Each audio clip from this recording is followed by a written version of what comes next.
El pasado día 13 de marzo tuvo lugar en el Trinquete de Pelayo, Valencia, la primera partida de pilota valenciana de la segunda semifinal de la Liga Profesional de Escala y Corda. ¿Cómo se llama, cuándo y cómo empezó a jugar?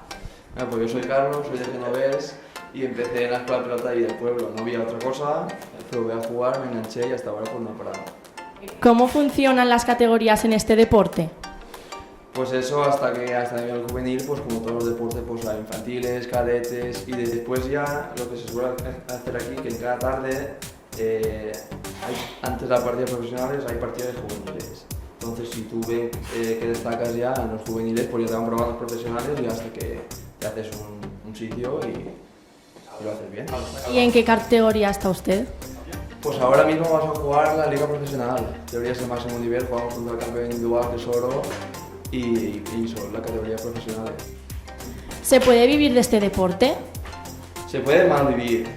Antes sí que ganaba más dinero, ahora si estás ahí arriba pues sí que puedes, por lo menos es un sueldo digno, puedes vivir de ello. Cuando más categoría tienes, más cobras.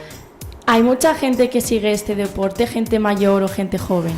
Normalmente la gente que viene al trinquete es gente mayor, sobre todo porque en las partidas muchas son entre semanas, entonces la gente joven que estudia no puede venir. ¿Cuáles son las normas en pilota valenciana?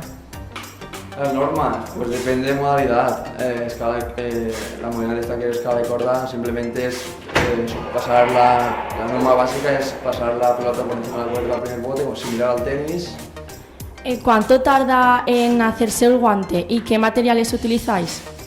Pues cada uno se alarga de una forma. Yo más o menos tardo 1 hora y usamos pues padrajo, planchas de hierro, tesamoy, cartas, cada uno tiene sus materiales y su forma, es muy particular. ¿En qué posición juega usted? Pues yo alterno la posición de miller y de puntero. Miller es cuando juegan tres el que juega al medio y puntero el que juega a la parte de delante. Hoy juego de puntero, que destaco más a la posición de puntero que de miller y nada, y este partido que juego.